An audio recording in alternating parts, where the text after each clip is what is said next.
ॐ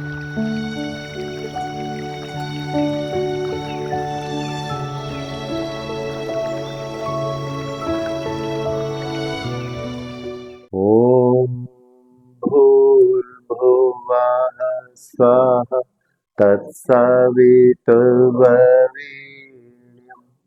भर्गो देवस्य धीमहि धियो यो नः प्रचोदयात्। श्री गुरुवे नमः। भैया ने एक बात कही बहुत इंपॉर्टेंट है कि कोई और व्यक्ति अगर जाकर के यज्ञ कराए किसी के घर में और हमारे गायत्री परिजन जाके कराएं तो जमीन आसमान का अंतर हो, वो उसको समझ में आए। जब भी हम लोग यज्ञ कराने जाते हैं तो आमतौर पे होता ही है कि परिवार के बड़ी उम्र के लोग 40+ वाले तो आके बैठ जाते हैं और बच्चे इधर उधर घूमते रहेंगे, वो नहीं आते। आप उनसे अगर निवेदन भी करें, वो बच्चा है पढ़ रहा है, वो पढ़ नहीं रहा है, उसे मालूम है कि यज्ञ, हाँ, कोई धार्मिक कार्य हो रहा है। तब आप जिद करके कि बेटा अगर एग्जाम ना हो, कोई बहुत इंपॉर्टेंट काम ना हो, होमवर्क में कर दो तो आके बैठो, हम तुम्हें बताएंगे कि ये कितनी इंपॉर्टेंट काम हो रहा है। इतना इंपॉर्टेंट काम कि सोचिए गीता में भगवान श्री कृष्ण ने कहा अर्जुन से बात कर दो, स्वयं उनके मुख से जो श्लोक निकला है वो अध्याय 3 का श्लोक है। सह यज्ञ प्रजा सृष्ट्वा पुरोवाच प्रजापति। सह यज्ञ, यज्ञ के सहित हमारी रचना की प्रजापति ने, अर्थात ब्रह्मा जी ने यज्ञ की रचना करी। साथ साथ सह यज्ञ प्रजा सृष्ट्वा पुरोवाच प्रजापति, और इसलिए कि आप लोग साथ साथ आगे बढ़े, हम यज्ञ करके देवताओं को पुष्ट करें, तुष्ट करें, और यज्ञ के द्वारा तुष्ट और पुष्ट हुए देवता हमारी इच्छित कामनाओं की पूर्ति करेंगे। यानी आप कोई मशीन खरीदते हैं, जैसे ये एप्सन का एक आपने प्रोजेक्टर खरीदा तो इसके साथ एक लिस्ट आएगी कैसे चलाएं, तो वैसे ही एक मानव जीवन आपको मिला, उसके साथ आपको गायत्री मंत्र मिला, यज्ञ मिला, कैसे जीवन जिए। तो आप बच्चों को बताइएगा कि बेटा हम कोई धार्मिक कार्य तो कर ही रहे हैं, लेकिन इसकी प्रत्येक बात आपको विज्ञान सम्मत तरीके से बताते चलेंगे। तो यज्ञ के बारे में अगर आप समझना चाहते हैं तो ये समझें कि गायत्री माता और यज्ञ पिता, इन दोनों का एक युग्म है। जैसे सीता राम, राधे श्याम, शिव पार्वती। कभी आप ऐसे तो नहीं कहते कि बस राम राम जप रहे हैं और माँ सीता। आप अगर राम बोल भी रहे हैं तो माँ सीता उनके हृदय में बैठी है ना। लक्ष्मण ने राम से पूछा युद्ध के समय पे कि भैया आप इसका अंत क्यों नहीं कर देते, तो उन्होंने, राम ने, वाल्मीकि रामायण में वर्णन आता है, राम ने इतनी अच्छी बात कही कि मैं इसके हृदय को बींध सकता हूं, लेकिन इसके हृदय में सीता बैठी है, जब तक मैं इसको इतना विचलित ना कर दूं।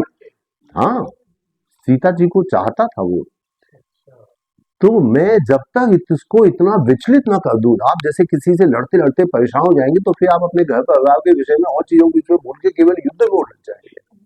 तो जब तक मैं इसको इतना विचलित और परेशान न कर दूं कि सीता का स्मरण निकल जाए हृदय से, तब तक मैं इसको नहीं मारूंगा।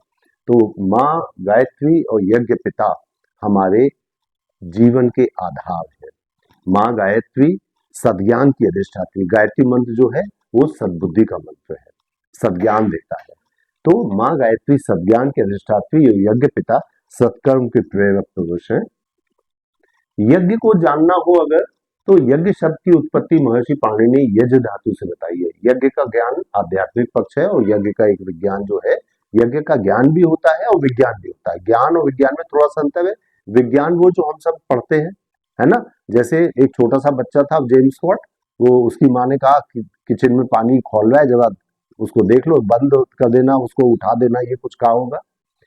तो उसने देखा कि भाप में शक्ति है, तो भाप की शक्ति को उसने फिर एक गर्म बर्तन में पानी को खौलाया, एक छेद से होकर के भाप को बाहर निकाला, उसको पिस्टन से जोड़ दिया तो पहिया घूमने लगा।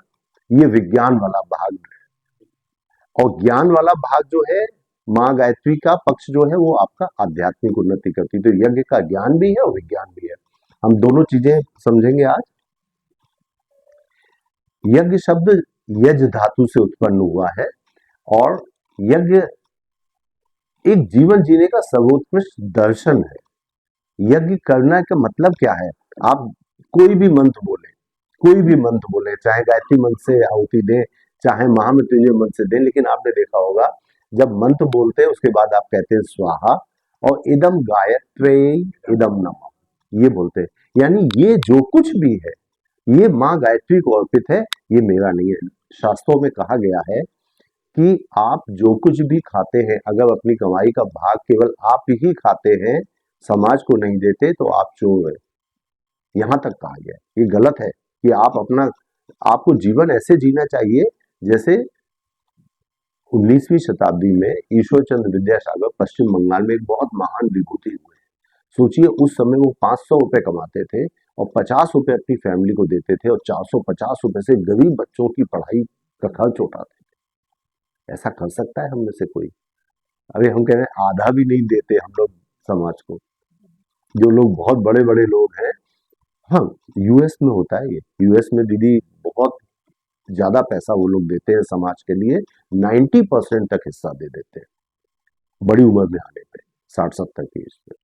तो यज्ञ जीवन जीने का एक दर्शन है। यज्ञ कैसे जिए, जीवन कैसे जिए, ये यज्ञ बताता है हमें।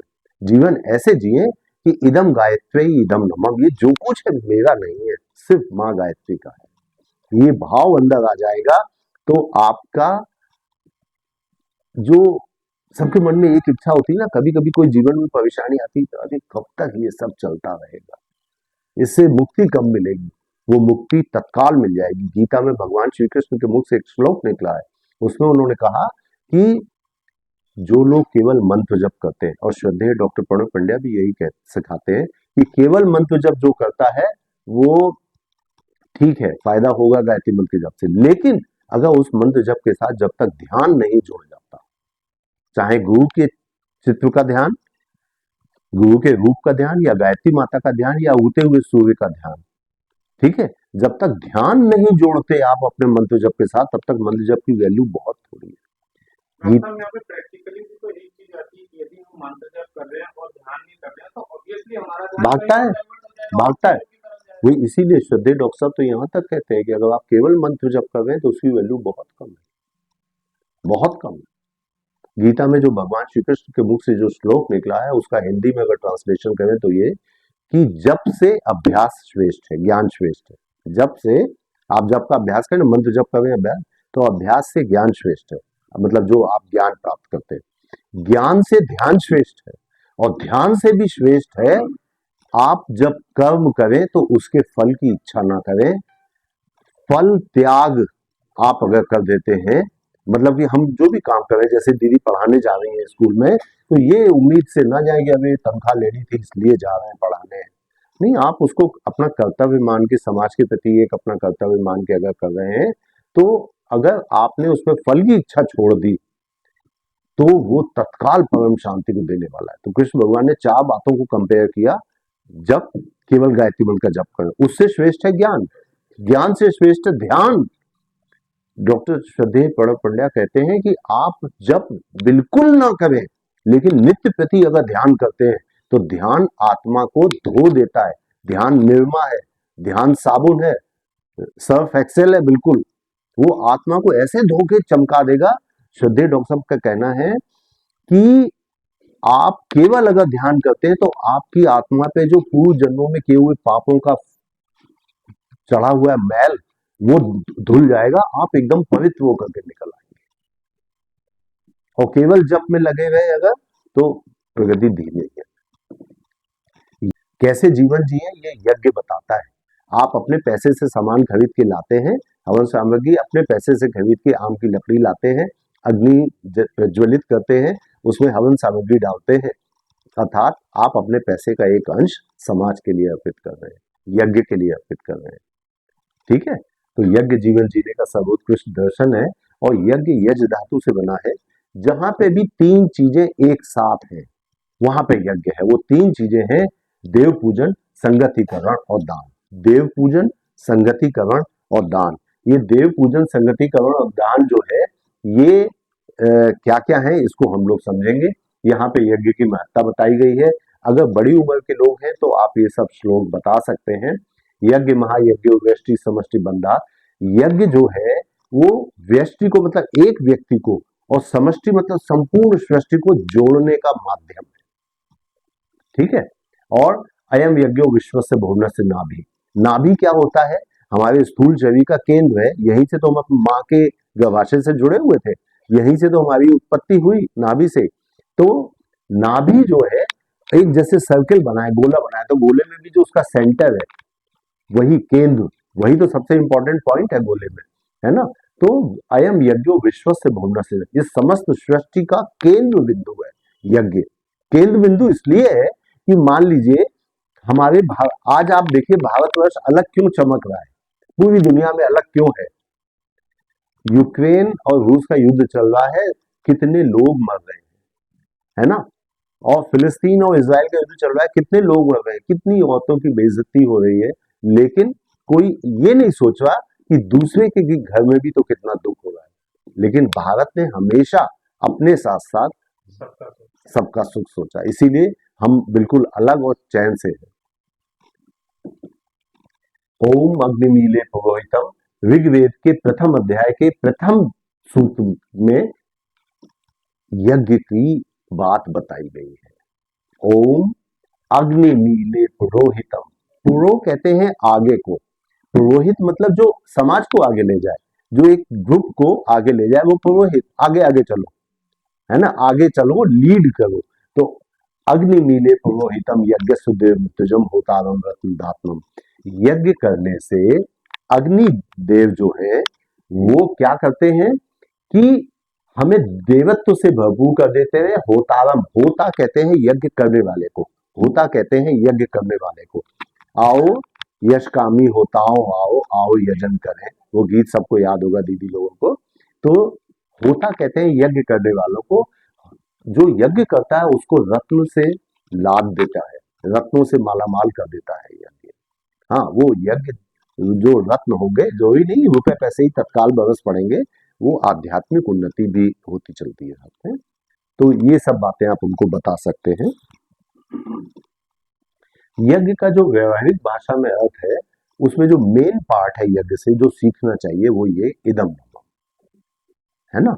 तो इदम न मम का मतलब, इदम माने यह, न माने नहीं, और मम का मतलब मेरा, ये मेरा नहीं है। अगर ये भावना आ जाए तो सोचिए कितनी अच्छी बात है। ये भावना हर एक के जीवन जीने में आ जाए, और यही आएगी। महाकाल और युग प्रत्यावर्तन प्रक्रिया में गुरुदेव में लिखा है, या तो मान जाओ, नहीं तो महाकाल धमका करके और तुमको अपने रास्ते पे चलने के लिए मजबूर कर देगा, है ना। तो अगर सबके जीवन में आचरण में यही बात आ जाए कि ये सब मेरा नहीं है, ये समस्त संसार का, खत्म। ठीक है। जो यजुर्वेद का 40वां अध्याय है, उस 40वें अध्याय के 18 मंत्रों को लेकर के ईशावास्योपनिषद बना है। उसका जो ईशावास्योपनिषद है, उसका पहला मंत्र ही ये कहता है, ईशावास्यमिदं सर्वम यत्किंच जगत्याम जगत। ये सारी सृष्टि में जो कुछ दिख रहा है, ये ईश्वर के निवास के लिए है।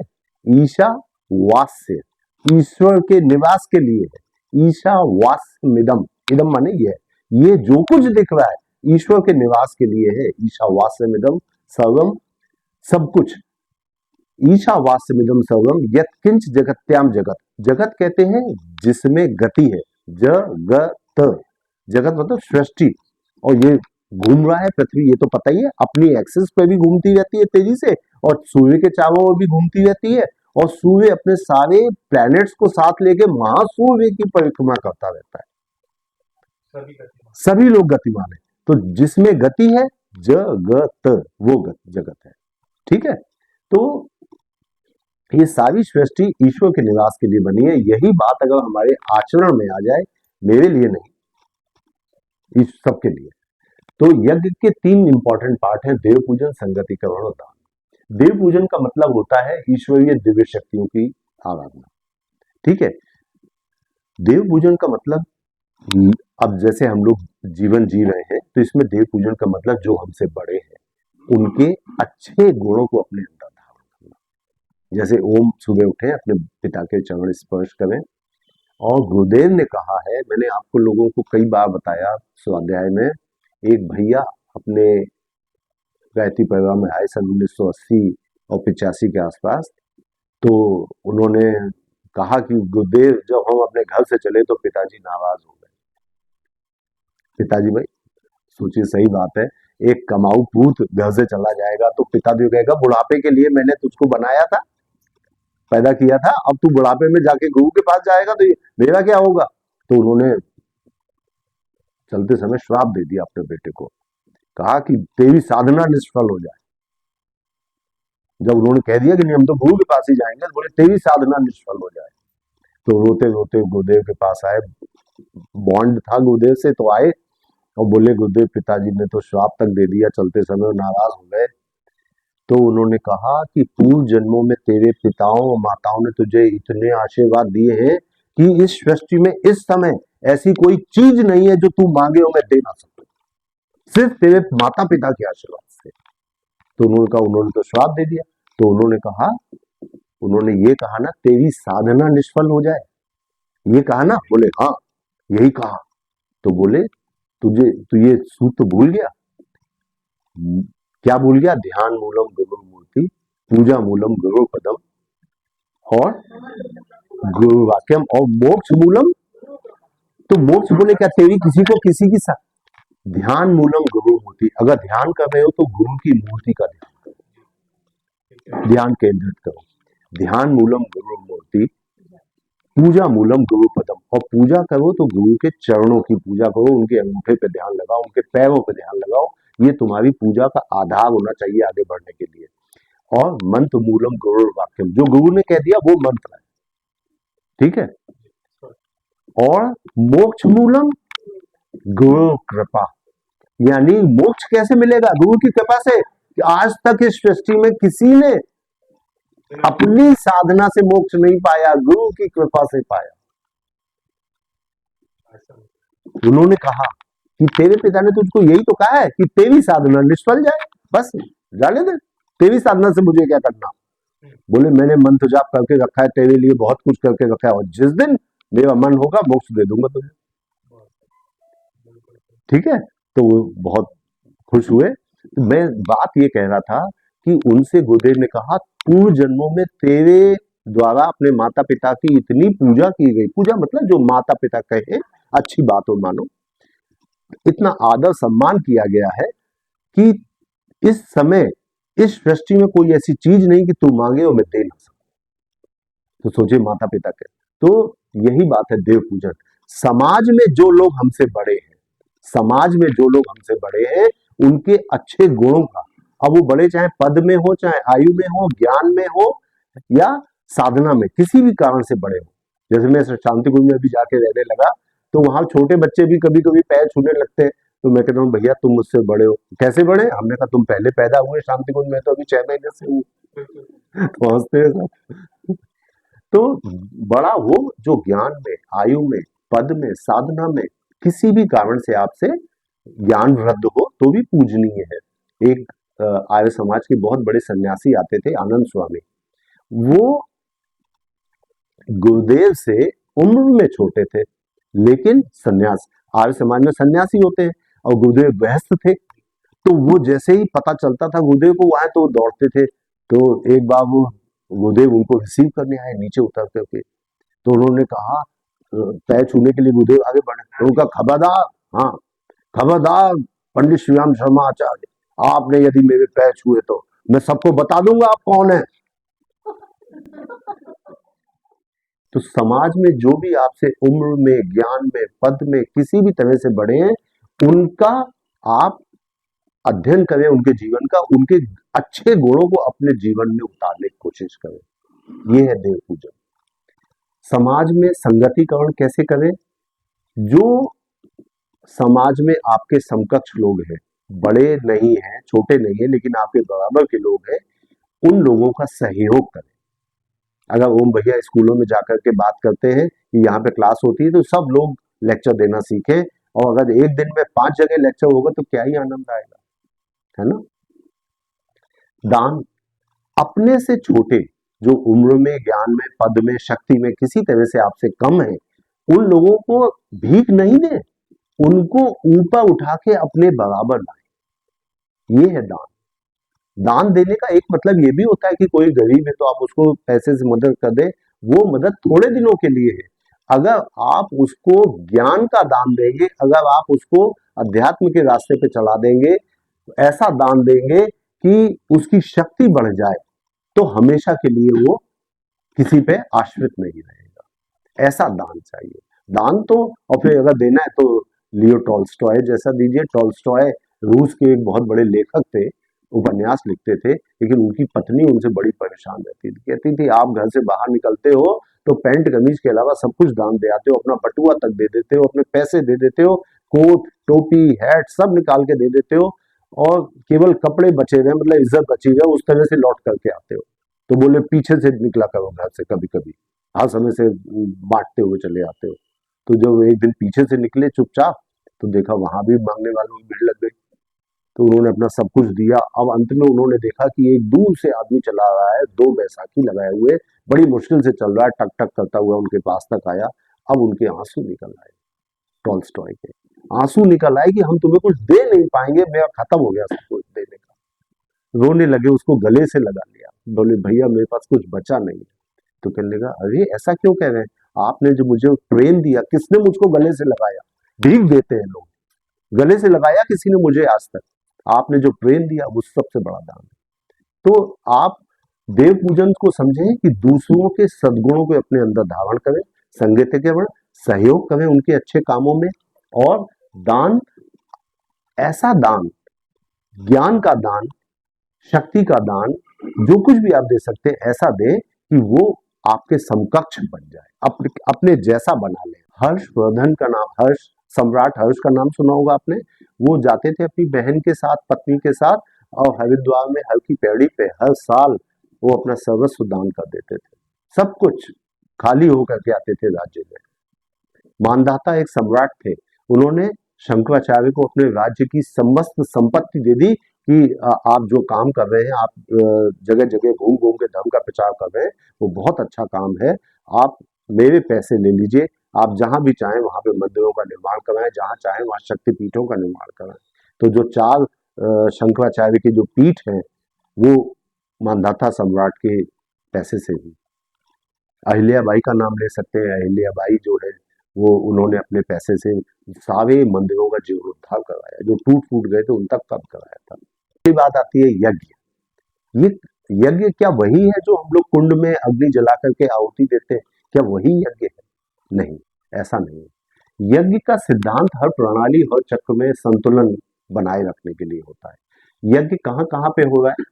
हवन कुंड में भी यज्ञ हुआ है, बहिर्याग यज्ञ सृष्टि ब्रह्मांड की एक एक पर्यावरण के चक्र में हुआ है, हम लोग इसमें भी बात करेंगे अभी। तो बाहर भी यज्ञ हो रहा है और अंतर में, हमारे अंतःकरण में भी यज्ञ हो रहा है। आप यज्ञ उसे ही तो समझते हैं, एक सामान्य व्यक्ति क्या समझता है? अग्नि जलाओ और आहुति दो उसमें खाद्य पदार्थों की, ठीक है। तो आपके पेट में भी तो एक जठराग्नि जल रही है। आयुर्वेद में कहते हैं भोजन को पचाने की जो शक्ति है उसे जठराग्नि कहते हैं। अग्नि क्या है? शक्ति है ना। जो बच्चे फिजिक्स पढ़ते हैं उन्हें पता होगा, फिजिक्स में एनर्जी के कई टाइप्स होते हैं, sound energy, heat energy, light energy. तो हमारे शरीर में जो भोजन को पचाने की शक्ति है, मेटाबॉलिक पावर जो है, मेटाबॉलिज्म कहते हैं, भोजन को पचाने की जो शक्ति है उसको जठराग्नि कहते हैं। पेट में जठराग्नि है, आपने मुख में खाद्य पदार्थ डाला तो एक तरह से यज्ञ हो गया। और यहीं पे आप समझा सकते हैं, कई बार आपसे जब आप यज्ञ कराने निकलेंगे तो कई लोग पूछेंगे मांस क्यों नहीं खाना चाहिए? ये एक प्रश्न बड़ा कॉमन प्रश्न है। आप उनसे एक तो यही पॉइंट बता सकते हैं कि पेट में जो अग्नि जल रही है, भोजन पचाने की जो पावर है, उसे आयुर्वेद में जठराग्नि कहते हैं। इसी अग्नि में आपका भोजन पचता है। तो क्या भैया कभी तुमने मांस की आहुति दी है यज्ञ में? कभी नहीं। तो आप अपने मुख में जो जठराग्नि में डाल रहे हो वो अंतर्याग यज्ञ, उस अंतः यज्ञ में आप मांस की आहुति क्यों दे रहे हो?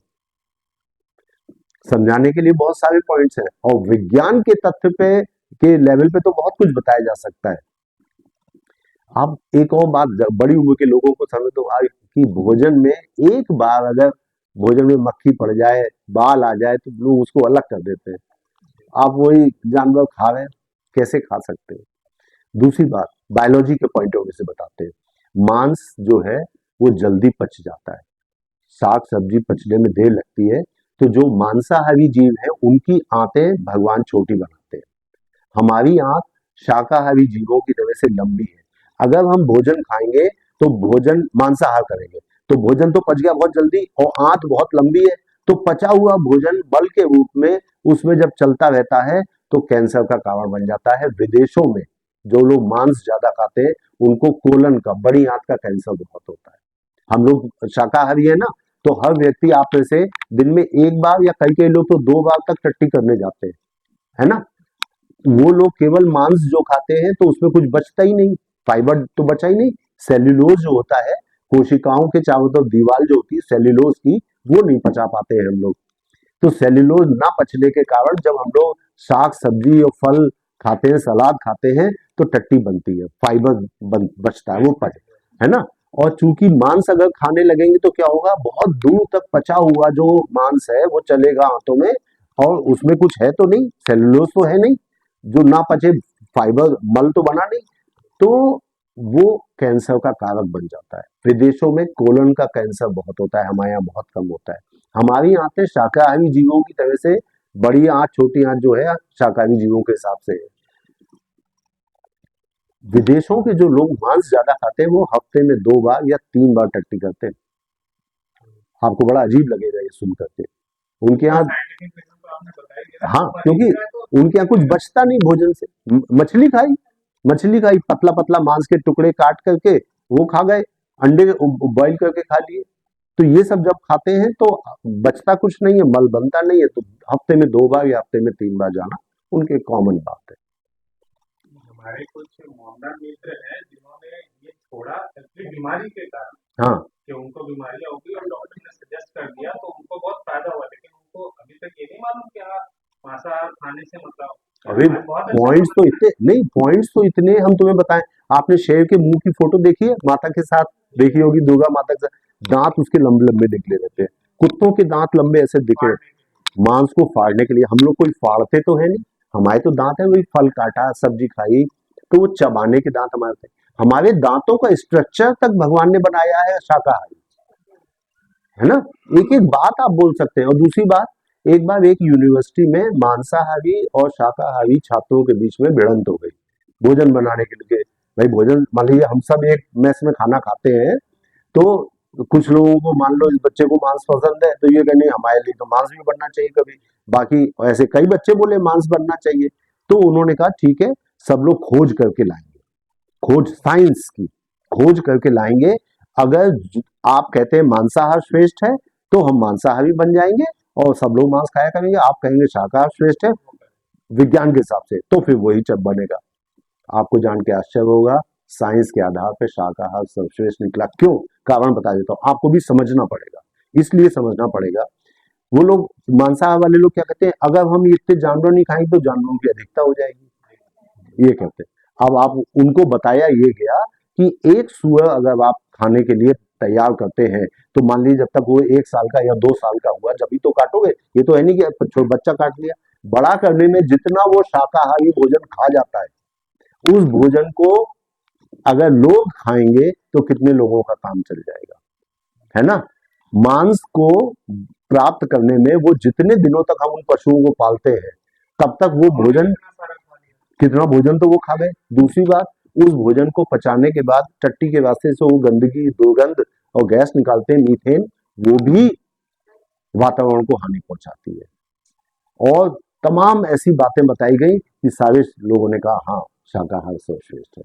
तो ये तमाम क्वेश्चंस आपसे पूछे जाएंगे तो आप उनसे, और जो बच्चे, एनर्जी का पॉइंट सबसे हाँ, पहले रखते हैं कि उसमें एनर्जी बहुत ज्यादा मिलती है, इसमें कम मिलती है। प्रोटीन की बात करते हैं तो आप उनको बताइए कि प्रोटीन तो सोयाबीन में, दूध में और तमाम फलों में, तमाम जगह से आपको प्रोटीन मिल जाएगी। जितनी दालें हैं, सोयाबीन में जितनी प्रोटीन है उतनी मांस में नहीं, है ना। बस बात, हाँ, वैसे मतलब डॉक्टरी लेवल से आपको एक चीज ये मैं मानूंगा, सोयाबीन की प्रोटीन मुश्किल से पचती है और मांस और अंडे की प्रोटीन जल्दी पच जाती है। पर कहने के लिए आप कह सकते हैं प्रोटीन के सोर्स और भी लिए जा सकते हैं, आप किसी जीव को क्यों मारे। और एक दो बात और, गर्भ संस्कार वाली बातें तो सब याद होंगी ना, गर्भ संस्कार वाली, कि जब सास बहू में झगड़ा होता है या गर्भिणी महिला लड़ाई झगड़ा करती है तो लड़ाई झगड़े के हार्मोन्स निकलते हैं, एड्रेनलिन, नॉरएड्रेनलिन और कॉर्टिसोल। आप लोगों ने में ऐसे किसी ने मुर्गा खरीदा है काटने के लिए? खरीदा है? नहीं। एक छोट काटने के लिए तो नहीं खरीदा, वैसे बाजार से पहले जब खाते तो तब की बात है। अच्छा, आप जब मुर्गा खरीदने जाते हैं और आप उससे कहेंगे कि इस मुर्गे का मांस हमें दे दो, मतलब इसको, जैसे कि कटहल काटने की खरीदने के बाद कुछ लोग कहते हैं कटहल को जब आप हवा वाला पार्ट उतार दो तो वो तेल वेल लगा के और फिर कटहल छील के देता है। तो कई लोग कहते हैं मुर्गा खरीदने के समय कि भाई इसको हमें मांस निकाल दो, ये पंख वंख हटा दो सब। तो वो क्या करता है कि जिस डब्बे में बहुत सारे मुर्गे उसमें से एक निकालेगा, उसके बाद उस डब्बे को काले कपड़े से ढकता है ताकि बाकी मुर्गे न देख लें, है ना, क्योंकि उनमें डर आ जाएगा। अच्छा, और जिस मुर्गे को काटा जाएगा उसकी गर्दन काट रहे हैं, पंख नोच रहे हैं, तो उसके शरीर में कौन से हार्मोन्स निकलने होंगे? भय के हार्मोन्स, डर के, गुस्से के। तो ये एड्रेनलिन, नॉरएड्रेनलिन और कॉर्टिसोल उसके अंदर इतना सिक्रीट होता है, वो सब उसके मांस में सिक्रीट हो गया, और वो सारा हार्मोन आप अपने भोजन के साथ खा रहे हैं तो आपके मस्तिष्क उद्विग्न हो जाएंगे। इसीलिए मांसाहारी कितना झगड़ालू होते हैं लोग। शाकाहारी व्यक्ति शांत प्रकृति का होगा, मांसाहारी झगड़ालू होगा। और जब आप ये क्रूरता कर रहे हैं, पक्षी को, जानवर को मार रहे हैं, तो आपके अंदर, हमारे गुरुदेव ने गायत्री महाविज्ञान भाग 3 में जो पंचकोशीय साधना लिखी है, उस पंचकोशीय साधना में लिखी है जो मांस खाते हैं उनके अन्नमय कोश में जो विकृतियां आती हैं, तो इस जीवन में नहीं तो आने वाले अनेक जीवनों में उनको बीमारियों का सामना करना। और गुरुदेव लिख रहे हैं तो ऐसा तो नहीं कि गलत लिख रहे होंगे। बोले एक चीज और क्लियर करिएगा डॉक्टर साहब कि जैसे जब हम किसी जीव को मार के खाते हैं तो उसके अंदर डर और भय का होगा। हाँ, तो यदि जब हम शाकाहार को, पेड़ों को वो करते हैं तो ये भी बच्चे लोग कहते हैं कि भैया इनमें भी तो जान होती है, इनको भी काटे, उनको भी तकलीफ होती है। हाँ, बात सही है। एक संत का ये हम देख रहे थे वीडियो, तो उसमें तो उन्होंने यहाँ तक कहा कि आप अपने पेड़ से अगर कुछ तोड़ें तो पहले विनम्रता से प्रार्थना करें, हे भगवान, हम अपना पेट पालने के लिए। पर तब भी चैतन्यता का लेवल अलग है उसमें, और वो एक अनुशासन दिया ईश्वर ने कि तुम ये खाओ। पॉइंट बताया था लेकिन हम मिस कर गए। हाँ, नहीं नहीं, ये दोनों में डिफरेंस बताया था कि जो जीव है। चैतन्यता का लेवल अलग है उसमें। जैसे जैसे देखो, पशु पक्षियों से लेकर के और मनुष्य तक आते आते चैतन्यता कितनी डेवलप होती जाती है। चेतना की शिखर यात्रा नाम एक है ना गुरुदेव के जीव, तो वो चेतना ऊपर उठ रही है। तो पेड़, हम पहले कभी हजारों और लाखों साल पहले हम भी पेड़ रहे होंगे, हम भी कोशिका रहे होंगे, है ना। तो वो डेवलपमेंट की एक प्रोसेस है।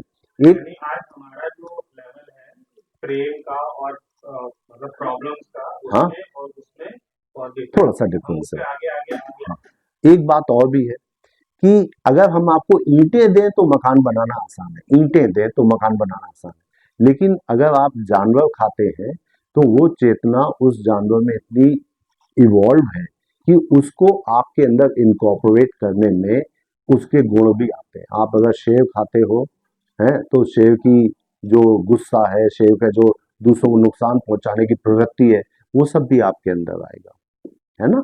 तो ये सब बातें भी आप बता सकते हैं, और बहुत सारी बातें हैं। कितना यज्ञ कहाँ कहाँ पे हुआ है, अब बात हुई थी जैसे कोई छोटा बच्चा बैठा हो तो उसको हम बताएं कि ये जो यज्ञ हम कर रहे हैं, ये यज्ञ सृष्टि के हर चक्र में हो रहा है। और चक्र क्या होता है? चक्र होता है, बहुत आसानी से हम समझ सकते हैं, सबसे आसान समझने का चक्र है ये वाटर साइकिल। ये वाटर साइकिल जो है, ये बहुत इंपॉर्टेंट है सबको समझना। देखिए, समुद्र की सतह से, नदियों की सतह से, तालाब की सतह से सूर्य की रोशनी जब पड़ती है तो सूर्य की रोशनी में प्रकाश भी है और गर्मी भी है।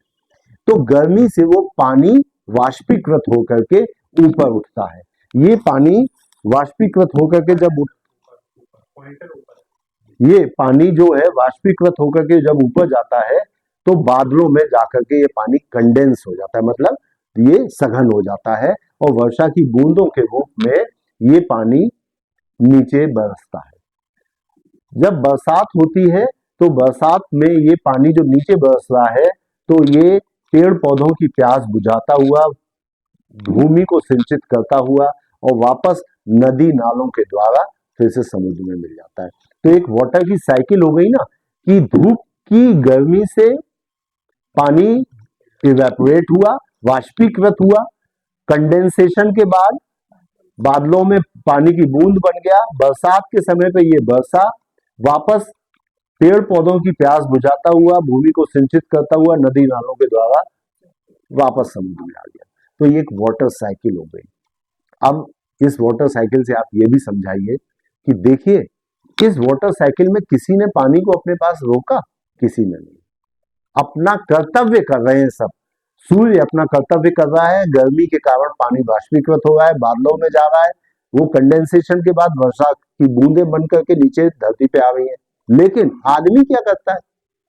जरूरत है 4 रोटी की, लेकिन इंतजाम 7 पुश्तों तक का कर रहे हैं आदरणीय श्री लालू प्रसाद जी यादव। 3 अरब रुपए खा गए, लेकिन ये नहीं पता कि खाना कितना खाना है, बीमारी कितनी आ गई। 2-4 रोटी खाओगे, कितनी खा लोगे? आज अगर हम दीदी को मान लो रसगुल्ला ही अच्छा लगता हो, दे दो, चलो खाओ, कितने मेरे ख्याल से 10 खा लेंगी, 20 खा लेंगी, उसके बाद पेट खराब होगा और खाई पेट में जगह नहीं मिलेगी, कितना खा लेंगी। तो बादलों ने अगर पानी को अपने पास रोकने की कोशिश की तो क्या होगा? बाद जो पहाड़ पे लोग रहते हैं वो जानते हैं, पहाड़ों पे कभी कभी बादल फट जाते हैं, क्लाउड बर्स्ट कहते हैं उसे, और उसके बाद जो भयानक पानी एक साथ गिरता है एक जगह पे, मकान बह जाते हैं, पहाड़ टूट टूट करके बह जाते हैं, पेड़ पौधे उखड़ जाते हैं, एकदम सर्वनाश हो जाता है। बादल फटे थे। तो ये बादलों का फटना क्या बताता है? कि प्रत्येक व्यक्ति अपने इस्तेमाल लायक रिसोर्सेस को अपने पास रख सकता है, संचय ना करे। यज्ञ का चक्र टूट गया, संतुलन खत्म हो गया, इदम न मम, ये बात जैसे ही आप भूलेंगे, पैसा इकट्ठा करने लगे अगर, तो होगा क्या? जैसे बादल फटते हैं वैसे ही विनाश हो जाएगा। ठीक है, तो हर स्तर पे यही काम हो रहा है। इसी तरह से आप अगर देखें, जो बात अभी भैया कह रहे थे कि जीव ही जीव को खाता है, तो होता क्या है, जो छोटे शाकाहारी जीव है, चूहा है, खरगोश है, ये और हिरन है, ये सब लोग पेड़ पौधों को खाते हैं। पेड़ पौधों को खाने वाले शाकाहारी जीवों को मांसाहारी जीव है, वो जैसे लोमड़ी है, तेंदुआ है, शेर है, ये शाकाहारी जीवों को खा जाते हैं। शाकाहारी जीवों को खाने वाले मांसाहारी जीव जब मरते हैं तो उनके मांस को चील कौए खा जाते हैं, और मरा हुआ जीव मिट्टी में वापस मिल जाता है, और उससे क्या होता है? वो मिट्टी फिर से फर्टाइल हो जाती है, और इस तरह से एक चक्र चलता रहता है। इसी तरह से एक चक्र चलता है। ये चक्र बहुत इंपॉर्टेंट आपको समझना है। हम लोग सांस लेते हैं तो ऑक्सीजन अंदर लेते हैं कि ऑक्सीजन हमारे लिए बहुत इंपॉर्टेंट है, उसके बिना हमारा काम नहीं चल सकता। ऑक्सीजन हम अंदर लेते हैं और सांस बाहर निकालते हैं तो CO2 बाहर निकालते हैं। लेकिन दिन के प्रकाश में पेड़ पौधे क्या करते हैं? वो ऑक्सीजन को अंदर लेते हैं दिन के प्रकाश में। एक बात ये ध्यान रखिएगा, रात में पेड़ पौधे भी हमारी ही तरह से ऑक्सीजन अंदर लेते हैं और CO2 बाहर निकालते हैं। लेकिन दिन के प्रकाश में पेड़ पौधे क्या करते हैं? सूर्य की रोशनी में कार्बन डाइऑक्साइड गैस को अंदर लेते हैं। तो और जड़ें क्या करती हैं? पेड़ों की जड़ें जमीन से पानी खींचती हैं। तो पेड़ की जड़ से खींचा हुआ पानी, और पत्तियों में छोटे छोटे छेद होते हैं। पत्ती होती ना, पत्ती की ऊपर की सतह में तो नहीं, लेकिन नीचे की सतह पे सांस लेने के लिए जैसे हमारे नाक के 2 छेद हैं, उसी तरह से पत्तियों की सतह पे नीचे की तरफ स्टोमेटा होते हैं। स्टोमेटा का मतलब होता है छेद। वो छेदों के द्वारा पत्तियां CO2 अंदर लेती हैं, मतलब सांस ले रही हैं, और पानी को खींचा जमीन से जड़ों ने, 6H2O + 6CO2, और इसको दोनों को जोड़ करके, जोड़ती कब है? जब सूर्य का प्रकाश होता है। सूर्य के प्रकाश में प्रकाश संश्लेषण की क्रिया होती है, जिसे इंग्लिश में फोटोसिंथेसिस कहते हैं, हिंदी में प्रकाश संश्लेषण कहते हैं। और इससे क्या होता है? H2O + CO2 इन दोनों को मिला करके और एक नया मॉलिक्यूल बन जाता है कार्बोहाइड्रेट, 6H2O + 6CO2 C6H12O6, और ऑक्सीजन बाहर निकलती है। पानी और कार्बन डाइऑक्साइड गैस को जोड़ करके वो ग्लूकोज बनाते हैं, पेड़ ग्लूकोज बनाते हैं। उस ग्लूकोज को अपने लिए भी इस्तेमाल करते हैं, भाई उन्हें भी तो जिंदा रहना है ना। अपने लिए भी इस्तेमाल करते हैं और हम सब के लिए भी जो बचता है, ज्यादा बना लिया ग्लूकोज, उसको आलू में, चावल में, फलों में भर करके और हमारे लिए भेज देते हैं। तो दिन के प्रकाश में, सूर्य की रोशनी में, दिन के प्रकाश में, सूर्य की रोशनी में कार्बन डाइऑक्साइड गैस अंदर लेते हैं, प्रकाश संश्लेषण करते हैं, ऑक्सीजन बाहर निकालते हैं। उस ऑक्सीजन को मनुष्य सांस के द्वारा अंदर लेते हैं और कार्बन डाइऑक्साइड गैस बाहर निकालते हैं। अब आप देखिए, एक साइकिल बन गई। मनुष्य अपनी सांस के द्वारा ऑक्सीजन अंदर ले रहा है और उसी ग्लूकोज के साथ जला रहा है। जैसे स्कूटर के अंदर पेट्रोल होता है, पेट्रोल से क्या होता है, हवा और पेट्रोल का मिक्सचर करके एक, आप जो लोग स्कूटर चलाते हैं वो जानते हैं कि उसमें स्पार्क प्लग होता है, जानते हैं स्पार्क प्लग क्या करता है, स्पार्क पैदा करता है, चिंगारी। तो पेट्रोल के और हवा के मिक्सचर में चिंगारी पैदा करी तो एक आग लगती है पेट्रोल में, उससे पिस्टन चलता है तो स्कूटर का पहिया चलता है। उसी तरह से हमने जो ग्लूकोज खाया आलू में, चावल में, गेहूं में, वो ग्लूकोज और जो हमने सांस के द्वारा ऑक्सीजन अंदर ली, ग्लूकोज और ऑक्सीजन मिलकर के हमारे शरीर की कोशिकाओं में माइटोकॉन्ड्रिया एक चीज होती है छोटी सी। जैसे हर शहर में एक पावर हाउस होता है, अगर नहीं है अपना पावर हाउस, जैसे हमारे पास तो पनकी पावर हाउस है, अगर नहीं है तो दूसरे शहर से तार से बिजली आती है ना। तो पावर हाउस कोशिकाओं के अंदर होता है mitochondria, mitochondria, mito MITO mito और CHONDRIA mitochondria. Mitochondria is the power house of cell. तो उसमें क्या होता है, ऊर्जा बनती है। ऊर्जा कहां से बनती है, ऑक्सीजन खींची वातावरण से और ग्लूकोज खाया, ग्लूकोज और ऑक्सीजन को मिला के जलाया, जलाने की बात जो है वो उसको अपने मन में रखिएगा, मेटाबॉलिज्म कहते हैं उसको, मेटाबोलाइज करते हैं। तो क्या होता है, पानी बनता है जो सांस के द्वारा निकलता है। जाड़ों में सांस लेते हैं तो पानी निकलता है ना, पानी बनता है, कार्बन डाइऑक्साइड गैस बनती है, और जो एनर्जी सूर्य की पेड़ पौधों ने भर के रख दी थी, मौसमी में, संतरे में, आलू में, चावल में, गेहूं में, उस एनर्जी को हम लोग लिबरेट करके माइटोकॉन्ड्रिया में वापस अपने लिए इस्तेमाल कर लेते हैं। तो भोजन तो किया, लेकिन ऊर्जा कहां की थी, प्राण कहां से आया था, प्राण सूर्य से आया था। सूर्य की शक्ति को पेड़ पौधों ने आलू चावल गेहूं में भर दिया, उसको हमने अपने कोशिकाओं की माइटोकॉन्ड्रिया में जलाया और माइटोकॉन्ड्रिया में से एनर्जी मिली, जिससे हम लोग हाथ हिला पाते हैं, पैर से चल पाते हैं, काम कर पाते हैं। ठीक है, अल्टीमेटली जो सारा सोर्स ऑफ एनर्जी है वो सूर्य सूर्य। इसीलिए ध्यान करो तो सूर्य का, उगते हुए सूर्य का, प्राण शक्ति। ठीक है, तो ये ऑक्सीजन की साइकिल समझ में आ गई सबको, है ना। इसी तरह से जो लोग बहुत ज्यादा बायोलॉजी जिन्होंने पढ़ी होगी, उनको नाइट्रोजन की साइकिल भी बता सकते हैं, या बहुत शॉर्ट में बताऊंगे क्योंकि बहुत ज्यादा हो जाएगा। दालें जो होती हैं, दालें जैसे अरहर की दाल, उसका पेड़ अगर किसी ने देखा हो जो गांव से कर, उनकी जड़ों में गांठें होती हैं, वो गांठों में नाइट्रोजन फिक्सिंग बैक्टीरिया होते हैं। इसीलिए समझदार किसान कभी कभी एक फसल दाल की लगा देते हैं, तो खेती के लिए जमीन में नाइट्रोजन बहुत आ जाता है, वरना फिर वो अलग से ऐड करना पड़ता खाद डालनी पड़ती है। तो नाइट्रोजन फिक्सिंग बैक्टीरिया होते हैं, वो नाइट्रोजन को फिक्स कर देते हैं, और फिर जब वो पेड़ पौधों में जाता है नाइट्रोजन प्रोटीन के रूप में, वो हम लोग खाते हैं, हम लोग पेशाब करते हैं, उसमें सड़न पैदा होती है, अमोनिया गैस निकलती है। तो इस तरह से वही नाइट्रोजन की एक साइकिल हो जाती है। इस साइकिल में नाइट्रोजन पहले फिक्स होती है, फिर रिलीज होती है। ऐसे ही जो तारे होते हैं, जैसे अपना सूर्य है, इस समय तो चमक रहा है, पर कई अरब वर्षों के बाद जब इसके अंदर भी पेट्रोल खत्म हो जाएगा, इसका पेट्रोल है हाइड्रोजन और हीलियम गैस। जैसे एटम बम में एनर्जी निकलती है, उससे भी बड़ी एक हाइड्रोजन बॉम्ब होता है। तो वो जो एटॉमिक एक्सप्लोजन के समय एनर्जी निकलती है, और हाइड्रोजन बॉम्ब की जो एनर्जी का सिद्धांत है, न्यूक्लियर फिजन और न्यूक्लियर फ्यूजन, छोटे मॉलिक्यूल्स को जोड़ करके फ्यूजन। हाइड्रोजन बॉम्ब में एटम बॉम्ब से भी बहुत ज्यादा गुना एनर्जी निकलती है। तो सूर्य के अंदर ये सब रिएक्शन होती रहती है। कुछ दिनों के बाद सूर्य जो है, उसके अंदर का जब वो मटेरियल खर्च हो जाएगा, तो सूर्य भी एकदम ब्लैक होल जैसा एक मरा हुआ तारा बन जाएगा। बहुत समय है अभी, हम लोग को तो बहुत समय लगेगा इसमें तो, ठीक है। फिर जब कभी बिग बैंग जैसा होगा, नए तारे बनेंगे, फिर नई सृष्टि का संचार होगा। इस तरह से उनकी स्टार्स की भी ये एक साइकिल चलती रहती है। हाँ, ये भी एक तरह से यज्ञ होगा।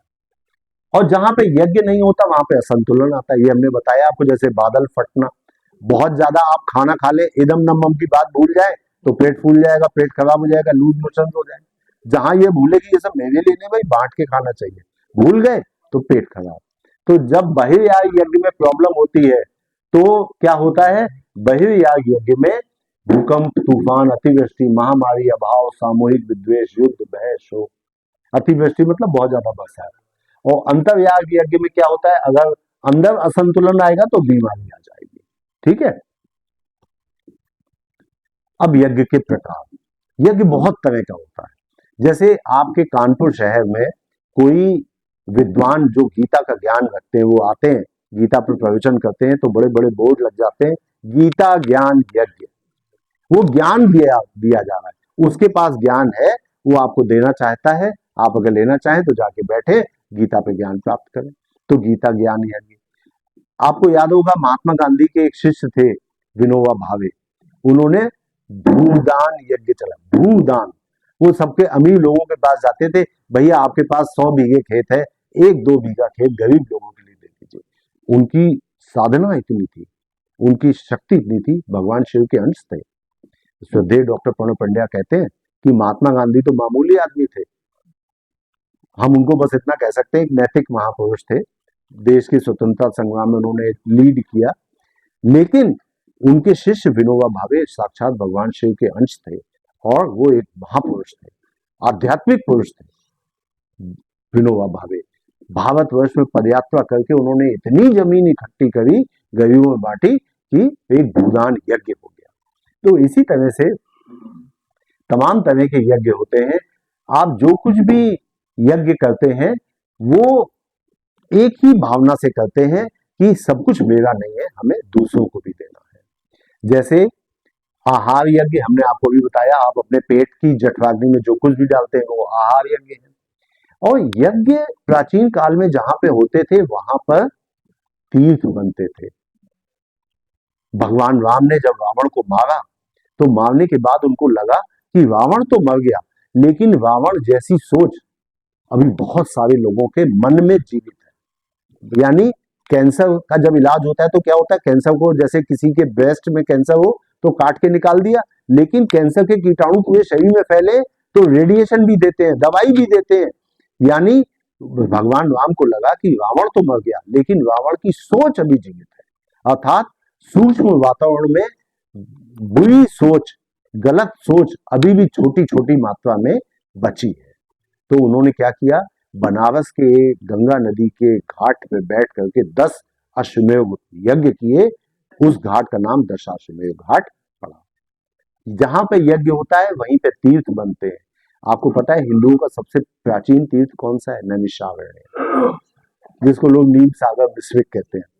तो नैमिषारण्य में कहते हैं ब्रह्मा जी ने सूर्य के साथ मिलकर के और यज्ञ किया, इस कारण से वो इतना पवित्र तीर्थ बन गया। अपने पूज्य गुरुदेव हैं, उन्होंने या तो अपने गांव आवलखेड़ा में साधना करी, आगरा के गांव, या फिर मथुरा में की या हरिद्वार में की। इसके अलावा केवल एक स्थान पे उन्होंने 2 साल तक अपनी साधना करी है और वो स्थान है नैमिषारण्य। वहां अपने जब घर पे रहते थे तब तो उनकी पत्नी जौ खिलाती थी गाय को, और जो कुछ गाय के गोबर में अनपचे अनडाइजेस्टेड जौ निकलते थे उसकी 1 आधी 1.5 जितनी रोटी बन जाए वो खाते थे। लेकिन नैमिषारण्य में जो तप किया वो आप सुन लेंगे तो आंसू आ जाएंगे आपके। नैमिषारण्य में वो केवल पानी पीते थे, और जो तीर्थ यात्री चावल चढ़ाते थे जल में, वहां पे एक कुंड है ना, उस कुंड में जो चावल चढ़ाते थे उसको अपनी धोती में वो बीन लेते थे। तो सोचिए चावल कितने, कोई 1 किलो चावल थोड़ी निकलता होगा, थोड़ा बहुत चावल, जो उस चावल को खा करके रहते थे। इतना कठिन तप उन्होंने किया नैमिषारण्य में। तो तीर्थ वहीं बनता है जहां पे यज्ञ होते हैं।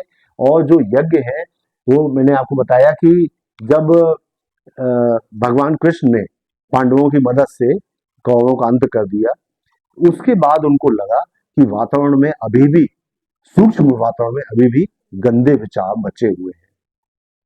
जैसे इस समय ओसामा बिन लादेन को तो मार दिया अमेरिका ने, पर क्या वो गंदगी खत्म हुई? सोच जाने कितने लोगों में, वो लोग क्या बोलते हैं अब कहना नहीं चाहता, सोच तो अभी भी गंदी बची रह गई। तो भगवान कृष्ण ने फिर युधिष्ठिर से कहा कि तुम्हें राजसूय यज्ञ करना पड़ेगा। राजसूय यज्ञ के द्वारा सूक्ष्म वातावरण का संशोधन किया गया।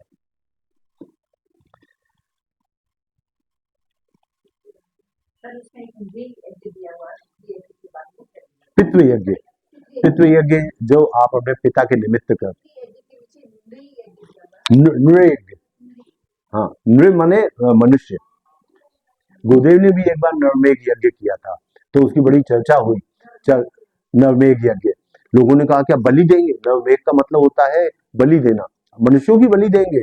तो गुरुदेव ने कहा नहीं, आप परेशान ना हो, देखिएगा क्या होता है। तो जब वो यज्ञ समाप्त हुआ तो उसके बाद उन्होंने कार्यकर्ताओं से आह्वान किया, जो जो लोग अपना जीवन दान करना चाहते हैं हमारे मिशन के लिए, वो लोग आगे आ जाएं। और उनको एक खंबे से सूत से बांध दिया गया कि आज से आपका पूरा जीवन मिशन के लिए दान। वो नवमेघ यज्ञ कहलाया। फलन है, यज्ञ के अनेक प्रकार हो गए। ये जठराग्नि भी यज्ञाग्नि का एक प्रकार है। उसमें आपको केवल शाकाहारी चीजों की आहुति देनी चाहिए, मांस और शराब कभी नहीं खाना चाहिए, ये एक आप बता सकते हैं। अब यज्ञ के प्रयोजन, यहां से फिर आप जो समझना चाहते हैं वो बात शुरू होती है। एक तो आध्यात्मिक प्रयोजन आपको समझ में आ गया, आध्यात्मिक प्रयोजन, आध्यात्मिक उन्नति होती है। दूसरा सूक्ष्म वातावरण की शुद्धि, जनमानस का परिष्कार, चरित्र निष्ठा, समाज निष्ठा, पर्यावरण की शुद्धि, ये बहुत इंपॉर्टेंट है। छोटे बच्चों को यही बताना है, जो साइंस वाली बात है वो यही बताना है। हाँ, उन लोगों ने परमिशन नहीं ली थी, ये बात मैंने भी कही। बिंदु पे शायद हमें एक चीज ध्यान रखनी चाहिए कि दिल्ली किनके हाथों में ये बहुत बड़ी जिम्मेदारी है। तो आप ये कि क्या हमारी ये किससे दिल्ली में प्रदूषण फैल रहा है? परमिशन नहीं ली, सिर्फ परमिशन है। आप इसलिए आप लोग भी ध्यान रखें, छोटा सा भी कार्यक्रम करें तो कुछ नहीं तो अपने पास की पुलिस चौकी में या थाने में एक एप्लीकेशन जरूर दे आए, हम ये काम कर रहे हैं, ठीक है। आपको लगेगा ये हम छोटा सा ही तो पंचकुंडी यज्ञ कर रहे हैं, नहीं, कल को कोई बात होती है तो आप सेफ रहेंगे, हमने परमिशन ले ली थी। जब हम लोग बड़े कार्यक्रम करते हैं तो देखिए परिक्रमा की परमिशन लेते हैं, आयोजन की परमिशन लेते हैं, है ना, उसमें फायर ब्रिगेड की परमिशन, जाने किस किस चीजों की परमिशन। तो पर्यावरण की शुद्धि होती है, प्रकृति का पोषण और संतुलन होता है, प्राण शक्ति की वर्षा होती है, स्वास्थ्य संवर्धन, लौकिक उद्देश्य, ये सब हम लोग अब एक एक करके बच्चों को जब समझाएंगे तो इसमें हमको प्रकाश डालना होगा ना कि पर्यावरण की शुद्धि यज्ञ, ये जो स्कूल यज्ञ कर रहे हैं इसके प्रकार किस तरीके से। तो अभी वही सारी एक एक स्लाइड में ये सब आएगा। इफेक्ट ऑफ यज्ञ ऑन एयर पॉल्यूशन, अब हम विज्ञान वाली बात बता रहे हैं आपको। अभी तक ज्ञान की बात थी कि आध्यात्मिक उन्नति होती है कैसे होती है, अब विज्ञान की बात। देखिए जहां पे भी मनुष्य रहता है वहां पे जो उसका, थोड़ा सा दूर कर लेंगे तो शायद जहां पे भी मनुष्य रहता है वहां पर हम लोगों के दैनंदिन एक्टिविटी से तमाम, जैसे हम लोग कार चलाते हैं, स्कूटर चलाते हैं, तो कार स्कूटर चलाने में क्या होता है कि धुआं निकलता है, धुएं से प्रदूषण होता है, ठीक है। तो अब ये जो प्रदूषण है इसके ऊपर यज्ञ का क्या प्रभाव पड़ता है ये हम बताना चाहते हैं, ठीक है। प्रदूषण पे यज्ञ का क्या प्रभाव पड़ता है, बहुत सारे प्रभाव पड़ते हैं, वो मैं एक एक करके आपको बताऊंगा। एक तो जगह पे गायत्री मंत्र बोल के, तो सबसे पहली बात तो ये कि यज्ञ करने से, जिस जगह पे यज्ञ होता, मान लीजिए हम लोग इस कमरे में यज्ञ करें, तो यज्ञ करने से उस कमरे में जो बीमारी फैलाने वाले कीटाणु है, बैक्टीरिया, फंगस, फंगस क्या होता है आप सबको पता है, अगर गीली रोटी 2-4 दिन के लिए पड़ी रह जाए तो उसमें रेशे रेशे से निकल आते हैं ना फंगस। बरसात के दिनों में बच्चों के, हम लोगों के भी, जहाँ पे तिकोनी चड्डी जो लोग पहनते हैं तो यहाँ पे लाल लाल सा दाग हो जाता है ना, वो भी फंगस के कारण है। खाल के ऊपर फंगस आ गई, वो खाल के ऊपर फंगस आती है तो दाद कर देती है वो बीमारी। और बीमारी फैलाने वाले कीटाणु और फंगस, जब हम यज्ञ करते हैं तो इनकी मात्रा बहुत कम हो जाती है। बीमारी फैलाने वाले कीटाणु 92% से 98% कम होते हैं और फंगस 88% कम हो जाती है जब हम यज्ञ करते हैं।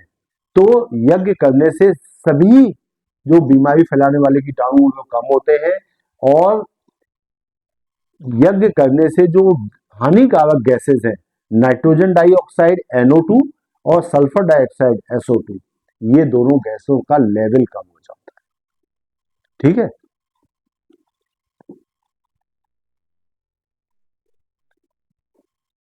In a span of 1 year, 4 indoor experiments were conducted to see the effect of yज्ञ fumes. ठीक है। और ये जो यज्ञ फ्यूम्स के ऊपर एक्सपेरिमेंट किए गए तो उन्होंने देखा कि बीमारी फैलाने वाले जो कीटाणु थे उनमें कमी आई, और ये कमी 4 दिन तक बनी रही। इसका ग्राफ आगे होगा। हाँ, एक जगह उन्होंने यज्ञ करके देखा तो उन्होंने देखा कि जो बीमारी फैलाने वाले कीटाणुओं में कमी आई वो 7 दिन तक कम बने रहे। बाद में फिर देखा गया कि ज्यादातर बीमारी फैलाने वाले कीटाणुओं में 7 दिन तक कमी रहती है। मान लीजिए इस कमरे में आज यज्ञ किया जाता है गायत्री मंत्र बोल के, तो ये जो बार कोड है, ये थोड़ा डायग्राम समझना है। ये देखिए, ये लिखा हुआ है ना बैकग्राउंड, मतलब जिस दिन यज्ञ किया उसके ठीक पहले कितने बैक्टीरिया थे, 90 कॉलोनीज थी। आपने दीदी कभी ये देखा है कि फफूंदी जब लगती है तो बिंदी बिंदी सी लगती है। आदमी जहां रहते हैं शहरों में, गांव में, अगर हवाई जहाज से आप चलेंगी तो आपको एक एक गांव, एक एक कॉलोनी जैसा दिखाई देगा, नन्ही नन्ही बिल्डिंग। ये तो जो 90 काउंट है, ये उनकी कॉलोनी काउंट है बैक्टीरिया की। बैक्टीरिया तो इतने सूक्ष्म होते हैं, आंख से दिखते नहीं। जब बहुत सारे बैक्टीरिया, बहुत सारी फंगस इकट्ठा हो जाएगी तब आंख से दिखने लायक कॉलोनी आती है। तो यज्ञ करने के पहले जो इफेक्ट ऑफ यज्ञ ऑन इंडोर, इंडोर मतलब घर के अंदर के बैक्टीरिया का जो काउंट था, तो reduction of 92% on the 7th day. अब सोचिए आप कितना कम है, 7वें दिन तक 92% बैक्टीरिया कम हो गए। जिस दिन यज्ञ करना शुरू किया था उसके पहले बैकग्राउंड में 90 कॉलोनी थी। यज्ञ वाला दिन जो है ये, उस दिन घट करके 37 रह गई। एक दिन बाद 16 रह गई कॉलोनी की काउंट, 4 दिन बाद 9 रह गई, और 7वें दिन तक वो कॉलोनी काउंट जो पहले 90 थी वो 7 कॉलोनी रह गई। यानी कि 92% कमी आई यज्ञ में। फंगस मैंने आपको बताया था एक कीटाणु होते हैं। फंगस भी जीवधारी है वनस्पति जगत के, लेकिन फंगस में और बाकी पेड़ों में एक अंतर है।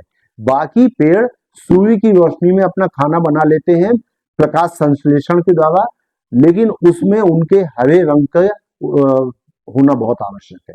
हरा रंग जो है जैसे क्लोरोफिल कहते हैं।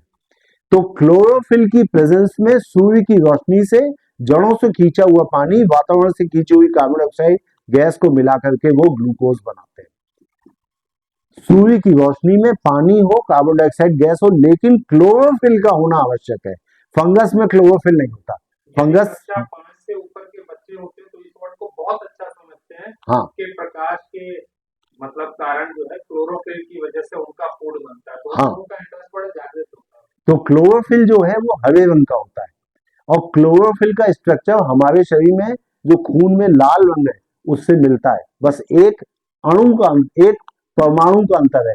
हमारे खून में आयरन है, उनके में वही चीज में आयरन हटा करके मैग्नीशियम रख दिया भगवान जी ने। तो मैग्नीशियम है वो क्लोरोफिल कहलाया, उससे बनता है भोजन सूर्य की रोशनी में। हमारे खून में लाल रक्त कणिकाओं में जो हीमोग्लोबिन है उसके सेंटर में है आयरन। तो हम बस इतना काम करते हैं हीमोग्लोबिन से कि फेफड़ों से वो ऑक्सीजन को एब्जॉर्ब करता है, ऑक्सी हीमोग्लोबिन बन गया, उसको जाकर के बांटे आया, यानी राशन की दुकान से राशन उठाया और सब घरों में जाकर के दे आया, लो भैया गेहूं, अपने घर रोटी बनाओ।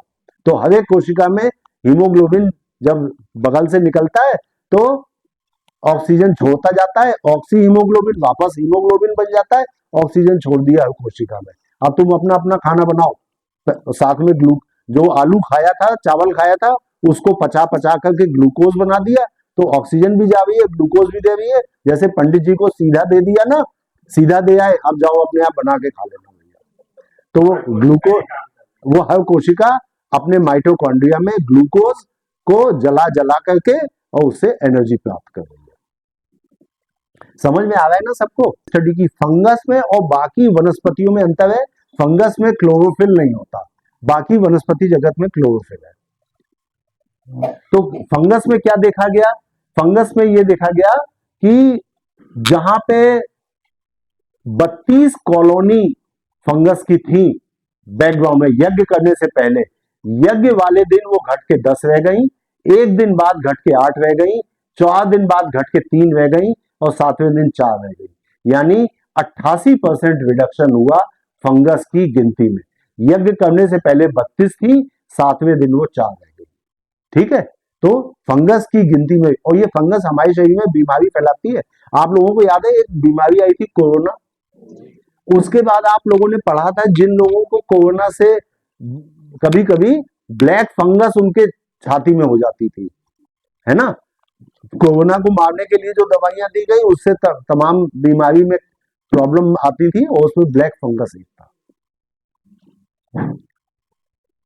तो फंगस में कमी आती है, और जो बीमारी फैलाने वाले कीटाणु नहीं है लेकिन तमाम ऐसे और भी कीटाणु जो है वातावरण में, उसमें भी इतनी कमी आ गई कि बैकग्राउंड में जो 14 कॉलोनी थी वो यज्ञ करने के 7वें दिन जाकर के 3 कॉलोनी रह गई, तो इसमें भी कमी आई।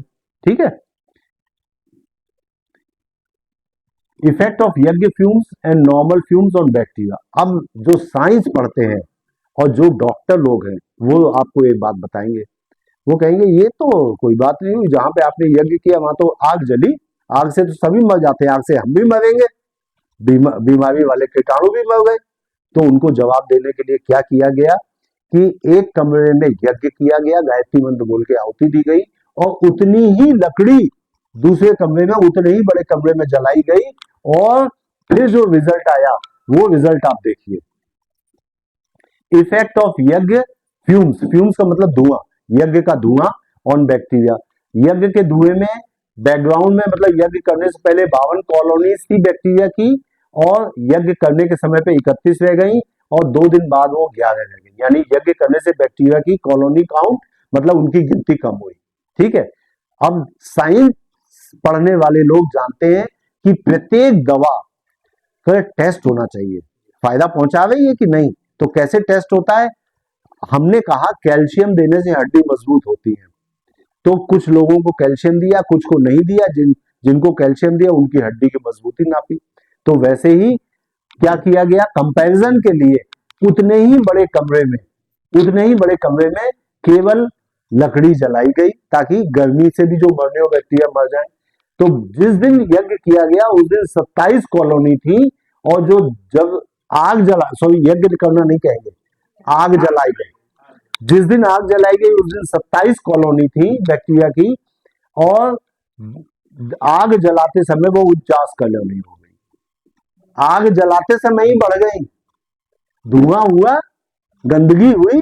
आप जानते हो अपने घर में एक कमरे में सफाई ना करो, गंदगी होने दो, तो मक्खी मच्छर कीड़े मकोड़े, है ना, सीलन क्या नहीं आ जाएगा, इसीलिए तो सफाई करते हैं रोज।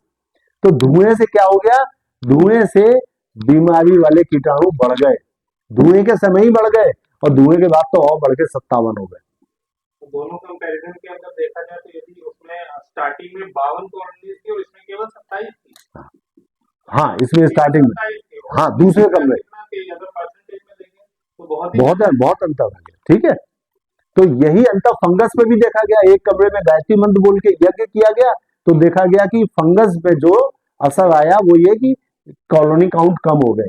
यहाँ पे जो कॉलोनी काउंट था 19 वो घट के 6 रह गया, और जहां पे केवल आग जलाई गई, इफेक्ट ऑफ नॉर्मल फ्यूम्स, साधारण धुआं, तो जो फंगस थी वो बढ़ करके 25 हो गई, 7 से बढ़ के 25 हो गई।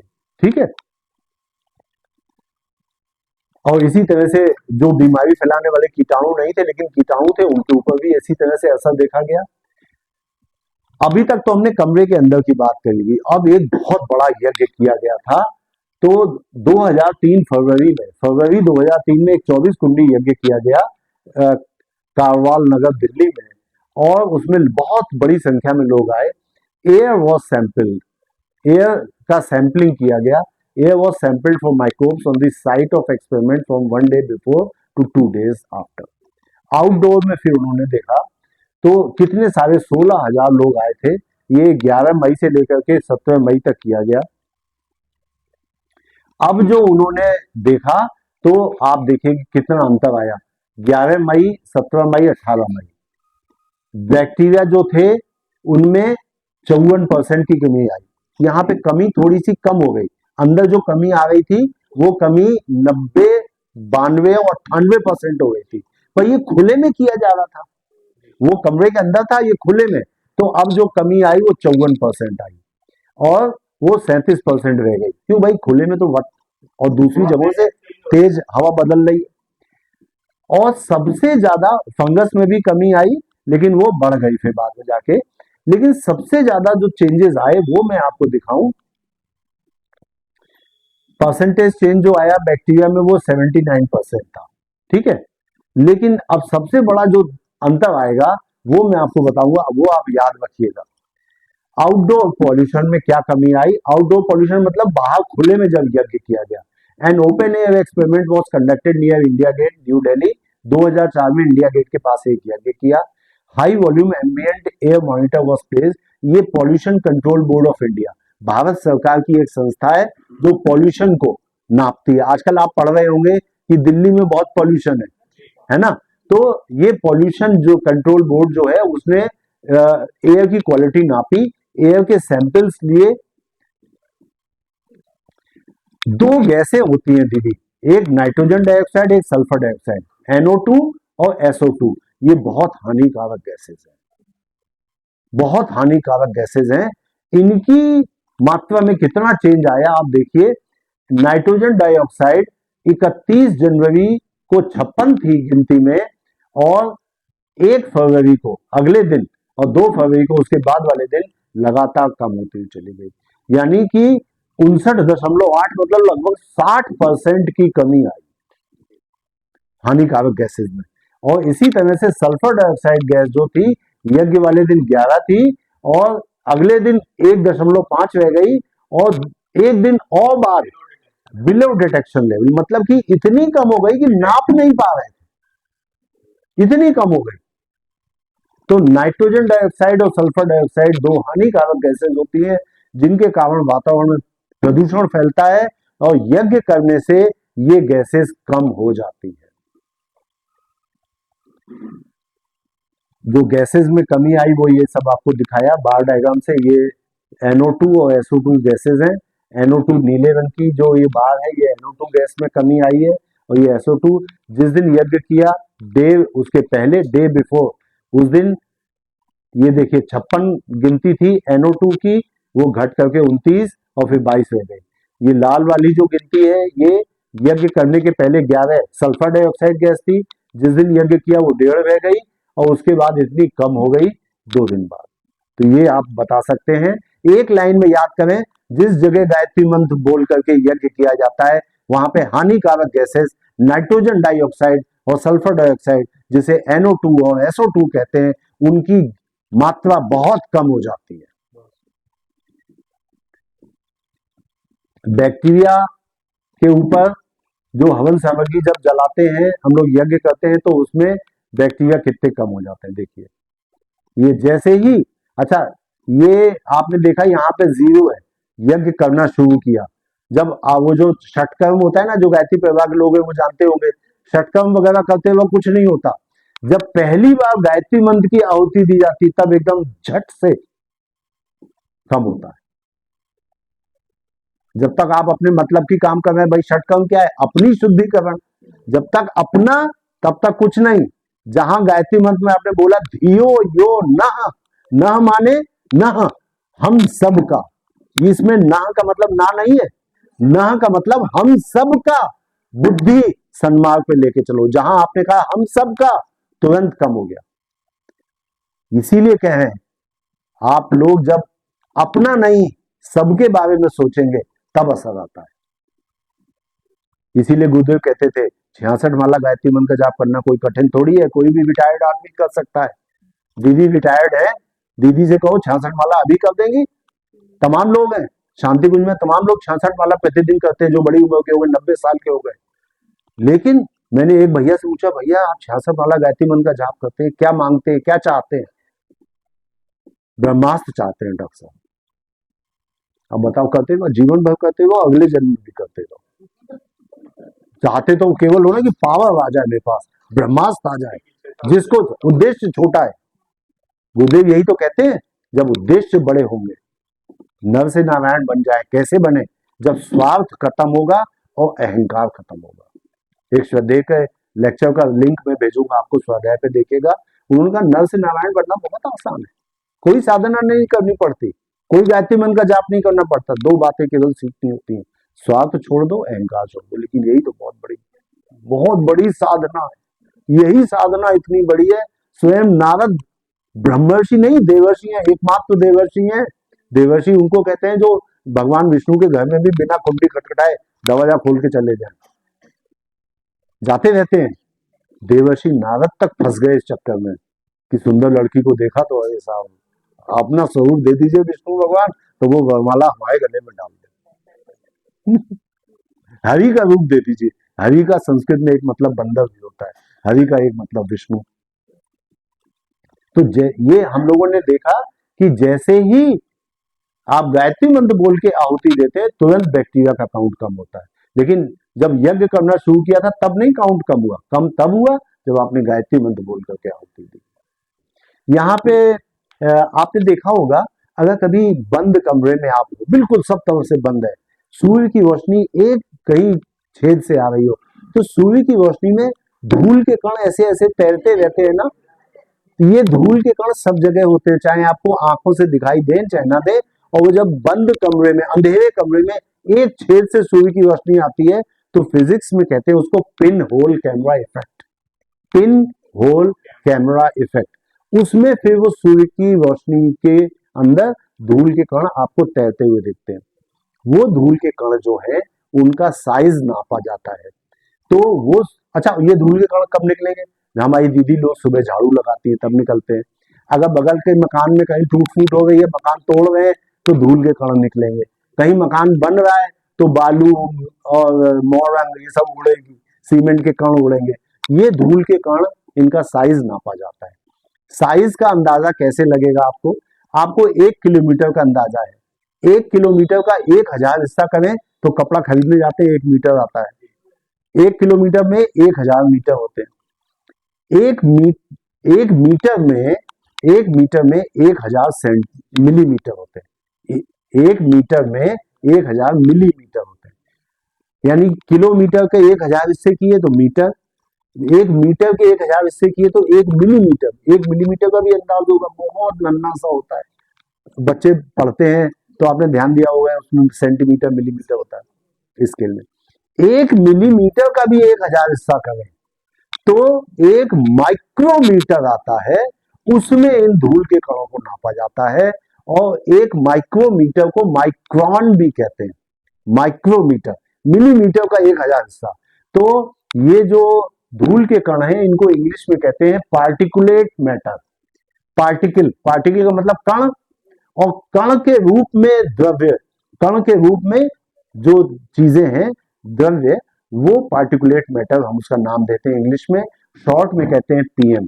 तो अगर 2.5 माइक्रोमीटर के हैं तो पीएम 2.5, और अगर 10 माइक्रोमीटर के हैं तो पीएम 10, ऐसे हम लोग कहते हैं। और एक बात आपको यहीं पे ऐसे जानकारी के लिए से, हमारे शरीर में जो कोशिकाएं हैं वो आमतौर पे 6, 7, 8, 9, 10 माइक्रोमीटर की होती है।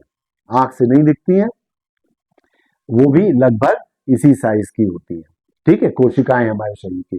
तो ये जो कण है ये आंख से तो नहीं दिखते, पर माइक्रोमीटर में नापें तो 10 माइक्रोमीटर, 2.5 माइक्रोमीटर, 5 माइक्रोमीटर के जो साइज होगा उस साइज के हिसाब से इनको PM 2.5 या PM 10। और ये गंदगी है, वातावरण की गंदगी है। तो वातावरण की गंदगी जो है धूल के कणों के रूप में, उसको PM 2.5 और PM 10 की गंदगी कहते हैं। और आपको जान के हर्ष होगा कि अगर किसी जगह में गायत्री मंत्र बोल के यज्ञ किया जाए तो ये माइक्रोमीटर वाली जो गंदगी है PM 2.5 और PM 10 ये भी कम हो जाती है। बहुत बड़ी बात है ये। और ये सब ये तो सर फिजिकल मैटर हुआ ना। कैसे कम हो गई, अब उसकी साइंस है, वो भी मैं समझा दूंगा तुम्हें। ये कम जो होती है, तो देखिए जिस दिन यज्ञ करना था, यज्ञ के ठीक पहले बैकग्राउंड में 348 कण 2.5 माइक्रोमीटर के थे। जिस दिन एक्सपेरिमेंट किया गया, मतलब यज्ञ किया गया, उस दिन नापा गया था, उस दिन 365 थे। नहीं नहीं, वो एक दिन पहले और उस दिन थोड़ा अंतर, मान लो उस दिन झाड़ू लगाई गई होगी, आज यज्ञ है भैया, इस कमरे में झाड़ू लगा देना, तो थोड़ी सी, हाँ जिस दिन यज्ञ कर रहे हैं उस दिन 365 थे, और यज्ञ वाले दिन डे 1 पे 89, 2 दिन बाद 100। तो कितनी कम है। और रिसर्च में हम लोगों ने ये देखा DSVB में कि अगर यज्ञ में गुड़ की आहुति दे तो ये बहुत तेजी से कम हो जाते हैं, 0 तक पहुंच जाते हैं। जैसे घी और गाय का वो बना हुआ और गुड़ के प्रतिक्रिया दिखाते और उससे बहुत कुछ मुझे मिला। अरे, और जो बड़े साइज के कण थे, ये 10 माइक्रोमीटर वाले जो कण थे PM 10 वाले, तो बैकग्राउंड में थे 554। जिस दिन यज्ञ किया गया उस दिन 450 थे, एक दिन बाद 207 और 2 दिन बाद 214। तो कितनी कमी आई। ठीक है, तो यज्ञ करने से, जिस जगह पे यज्ञ करते हैं वहां पर बीमारी फैलाने वाले कीटाणु 92% से 98% कम हो जाते हैं। जिस जगह गायत्री मंत्र बोल के यज्ञ करते हैं, फंगस में 88% की कमी आती है। जिस जगह यज्ञ करते हैं वहां पर नाइट्रोजन डाइऑक्साइड, सल्फर डाइऑक्साइड, जो कि बहुत ही हानिकारक गैसेज हैं, उनमें भी बहुत कमी आती है। और जो ये जो कण होते हैं, पार्टिकुलेट मैटर की गंदगी है, जो वातावरण में धूल के कण होते हैं, जो कि 2.5 माइक्रोन और 2.5 माइक्रोमीटर और 10 माइक्रोमीटर, 5 माइक्रोमीटर के साइज के होते हैं, यज्ञ करने से इनमें भी कमी आती है। ठीक है, अब आगे हम लोग थोड़ी सी बस जल्दी जल्दी आपको बातें बताते हैं। जब करना है तो कोई जल्दी नहीं। ठीक है, बट यदि किसी को ऐसा अनुभव हो कि नहीं अब मेरे अब नहीं जा रहा है, हाँ तो कोई बात नहीं, वो कह दे। बॉडी से आगे काम करें। ठीक है, देखिए गुरुदेव ने सन 1975 में एक शब्द दिया, यज्ञोपैथी। जैसे एलोपैथी है, होम्योपैथी है, नेचुरोपैथी है, उसी तरह से यज्ञोपैथी। गुरुदेव ने कहा कि जो बीमारियों का इलाज किया जाता है उसमें आयुर्वेद की औषधियों को इस्तेमाल करके हम उनसे हवन करें तो वो औषधियां हमारे शरीर में धुएं के रूप में छोटे छोटे नन्हे कणों में बढ़ जाएंगी और वो बीमारी को ठीक कर देंगी। अब इसमें हम आपको कई बातें बता रहे हैं। क्या बातें बता रहे हैं? हम ये बता रहे हैं आपको कि आपके मन में ये आता होगा कि ये फायदा कैसे होता है। पहली बात तो ये लोग कहेंगे भाई जो हमने चीज डाली, आहुति डाली, वो तो जल के नष्ट हो गई। जल के नष्ट नहीं हुई, छोटे छोटे कणों में बट गई। वो कहेगा ऐसा कैसे होता है, आग में तो जलती है चीजें। उन्होंने कहा ऐसा होता है भैया, एक मिर्चा है, हम दीदी को खाने को देंगे तो ये शीशी शीशी करेंगी, खांसेंगी, छींकेंगी। उसी मिर्चा को हम आग में डाल दे तो मिर्च का जो एक्टिव कंपोनेंट है जिसके कारण खांसी और छींक और जलन तीखापन लगता है, उसका नाम है कैप्साइसिन। तो वो जो एक्टिव कंपोनेंट है मिर्च का, वो छोटे छोटे कणों में विभक्त होकर के और पूरे वातावरण में फैल जाएगा और 10 लोग खड़े होंगे तो 10 खांसेंगे, छींकेंगे। तो मिर्च आग में डालने पे जल के नष्ट हो गई? नहीं, मिर्च के कण छोटे छोटे कणों में विभक्त हो गए। ये आपको सिखाना चाहते हैं, इसके लिए ये एक्सपेरिमेंट आप बता सकते हैं। अगला एक्सपेरिमेंट, एक आप लोगों में से कुछ लोग होम्योपैथी की भी दवा खाते होंगे। होम्योपैथी की दवा में जब शुरू में मान लीजिए उस डॉक्टर ने कोई दवा दी, उससे असर नहीं आया, तो वो उसकी ताकत बढ़ाते, पोटेंसी बढ़ाते। पोटेंसी बढ़ाने का होम्योपैथी में तरीका क्या है मालूम है आपको? मान लीजिए कोई दवा उन्होंने दी, हैं, उस दवा का उन्होंने मिक्सचर बनाया स्पिरिट में, तो उसको कहते हैं मदर टिंचर। अब अगर उसकी पोटेंसी बढ़ानी है तो मदर टिंचर 1 भाग और 9 भाग प्योर स्पिरिट, 10 भाग हो गए, 1 भाग मदर टिंचर, 1 भाग औषधि और 9 भाग स्पिरिट, उसको लेकर के हिलाते हैं। अब जो औषधि है वो 1/10 हो गई, क्योंकि 1 भाग औषधि 9 भाग स्पिरिट, तो 10 भाग में 1 भाग है स्पिरिट, मतलब 1/10 है। यानी औषधि का कंसंट्रेशन कम हो गया, लेकिन होम्योपैथी के डॉक्टर के हिसाब से उस औषधि का इफेक्ट ज्यादा होगा, उसकी पावर बढ़ गई, पोटेंसी बढ़ गई। तो आपने एक मिर्च लिया, दीदी को खिलाया, वो पूरी की पूरी मिर्च इन्होंने खाई थी, पर इनको ज्यादा तकलीफ नहीं हुई, केवल इन्होंने खांसा छींका। उसके हमने अग्नि में डाल दिया मिर्च को, उसका जो एक्टिव कंपोनेंट था, उसका एक्टिव जो तत्व था, वो कैप्साइसिन छोटे छोटे कणों में विभक्त हो गया, और वो छोटे छोटे कणों में विभक्त होकर के नन्हे नन्हे कण भी सबको खांसने पे मजबूर कर रहे हैं। क्यों? क्योंकि अब वो अग्नि में पड़ करके उसका डाइल्यूशन कम हो गया, उसकी मात्रा कम हो गई, इफेक्ट बढ़ गया। अब आप खुद ही बताओ, एक मिर्च खाने से ज्यादा असर तब आता है ना जब मिर्च आग में डाल दो। मिर्च वाला एक्टिव कंपोनेंट कम हो गया एक आदमी के लिए, लेकिन इफेक्ट ज्यादा आ गया। ये 2 बातें आपको बतानी पड़ेंगी, तो अब आप कह सकते हैं कि यज्ञोपैथी कैसे काम करती है। आयुर्वेदिक औषधि को अग्नि में डाला, वो छोटे छोटे कणों में विभक्त हो गई, सांस के द्वारा हमारे शरीर में गई और असर दिखाया। उसके अलावा भी जो गायत्री विभाग के लोग जो उस पर काम करते होंगे अवगुण संस्कारवान पीढ़ी में, वो सब जानते हैं कि जब हम प्रसन्न होते हैं तो प्रसन्नता के हार्मोन रिलीज होते हैं, एंडोर्फिन, एनकैफ्लिन, सेरोटोनिन, तो उनके द्वारा हमारे शरीर में चेंजेस आते हैं। जब हम गुस्सा करते हैं, लड़ाई करते हैं, तो एड्रेनलिन, नॉरएड्रेनलिन और कॉर्टिसोल रिलीज होता है, उसके द्वारा गुस्से वाले चेंजेस आते हैं। तो जब यज्ञोपैथी करते हैं तो सकारात्मक हार्मोन, पॉजिटिव हार्मोन्स वो निकलते हैं, जैसे एंडोर्फिन, एनकैफ्लिन, और नकारात्मक हार्मोन्स कम होते हैं। ठीक है। दूसरी बात, इसमें प्राण शक्ति बढ़ती है।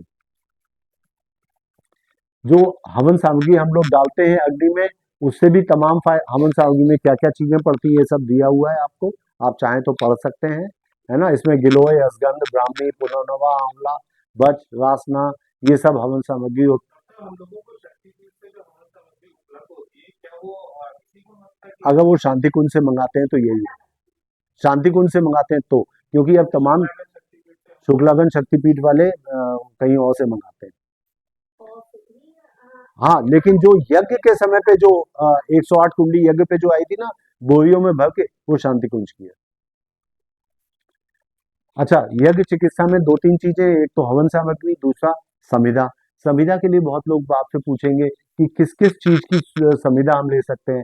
तो समिधा के लिए आप ये वो कह सकते हैं, ढाक, पीपल, बरगद, बेंत, गूलर, चंदन, साल, देवदार, कत्था, इनकी लकड़ी इस्तेमाल। हाँ, ठीक है। इसमें मेन याद रखने वाली चीज है बरगद, पीपल, ढाक। बरगद, पीपल, ढाक, और सर्वश्रेष्ठ होती है आम की लकड़ी, सबसे अच्छी। और उससे भी अच्छी चीज, शुद्ध देशी गाय के गोबर से बना कंडा। ठीक है। इसके अलावा शमी, पलाश, वट, पीपल, बेल, चंदन। अब चंदन तो कहीं मिल नहीं सकता, देवदारू बहुत महंगी होती है, पर कुछ बेल, पलाश, ढाक, पीपल, बरगद, इन सब के आप यूज कर सकते हैं, और तुलसी की जैसे सूख गई है, यूज कर सकते हैं, वो औषधि के रूप में। अशोक की लकड़ी को नहीं, यज्ञ चिकित्सा कैसे काम करती है, यज्ञ चिकित्सा कैसे काम करती है, इसके ऊपर थोड़ा सा बात करते हैं। एक तो कीटाणु का नाश आपने पढ़ा, जैसे गायत्री मंत्र बोल के हम लोग यज्ञ करते हैं, कीटाणु मर जाते हैं। तो एक तो ये भी कह सकते हैं कि रोग के कीटाणु का नाश होता है। अच्छा, रोग के कीटाणु के नाश के साथ साथ क्या होता है, यज्ञ में जो हमने औषधि डाली, तो वो छोटे छोटे कणों के रूप में बट जाती है। अभी हमने आपको एक बात बताई थी, एक तो 1 किलोमीटर का आइडिया है आपको, 1 किलोमीटर कितना होता है, उसका 1000 हिस्सा करें तो 1 मीटर, कपड़ा खरीदते हैं याद होगा। 1 मीटर के 1000 हिस्से करें तो 1 मिलीमीटर, बच्चों के स्केल में आपने देखा हो 1 मिलीमीटर के नन्ना सा, बहुत नन्ना सा होता है। 1 मिलीमीटर के 1000 हिस्से करें तो 1 माइक्रोमीटर। ठीक है, एक माइक्रोमीटर के भी 1000 हिस्से करें तो एक नैनोमीटर उतने बड़े बड़े हवन सामग्री के कण हो जाते हैं। वो नैनोमीटर के कण हमारे शरीर में सांस के द्वारा अंदर जाते हैं और तुरंत एब्जॉर्ब हो जाते हैं।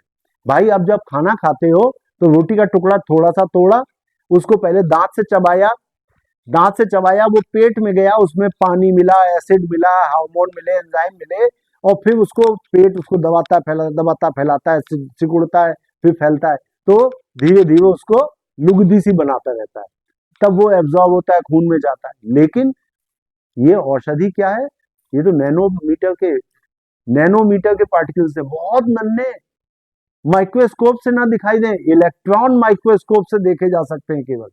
तो नैनोमीटर के पार्टिकल्स तो तुरंत खून में पहुंच जाएंगे, सांस ली और खून में गए और तुरंत असर। डॉक्टर साहब एक पॉइंट यहाँ पे वो भी बता दीजिए, जो आपने हमें बताया था कि जब हम कोई चीज मेडिसिन फिजिकल इंटेक करते हैं तो वो नहीं जा पाती है, ब्रेन का कोई अपने पार्ट हाँ, होता है जिसकी वजह से वो उसको थ्रो आउट कर देता है, लेकिन ऐसा होता है, आप जो खून की नलियां होती हैं उनकी दीवार भी होती है, तभी उसी के अंदर तो खून चलता है।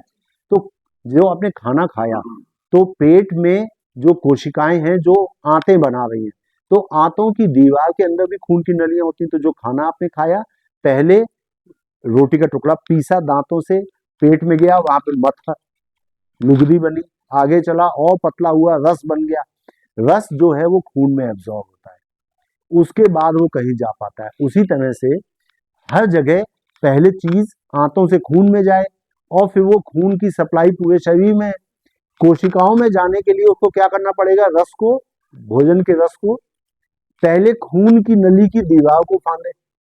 जैसे ये खून की नली है, इसमें खून चल रहा है, तो जो पचा हुआ भोजन आ गया अंदर, अब वो कोशिकाओं में पहुंचा, तो पहले तो इसकी दीवार को फांदे, फिर उसके बाद जो कोशिका है जिसके अंदर इसको जाके अपना असर दिखाना है, तो कोशिका की भी दीवार को फांदे। तो खून की नली की दीवार को फांदे, फिर कोशिका की दीवार को फांदे, तब जाके कोशिका में एंटर करे, यानी कुछ रास्ता पार करना पड़ेगा। अब जो नैनोमीटर के पार्टिकल्स हैं वो तो इतने नन्हे हैं कि वो तत्काल सांस से फेफड़ों में से, फेफड़े के अंदर जो खून की नली उसके अंदर तुरंत घुस जाते हैं, चलते चलते ब्रेन में पहुंचे। ब्रेन में एक खास चीज भगवान ने बनाई है।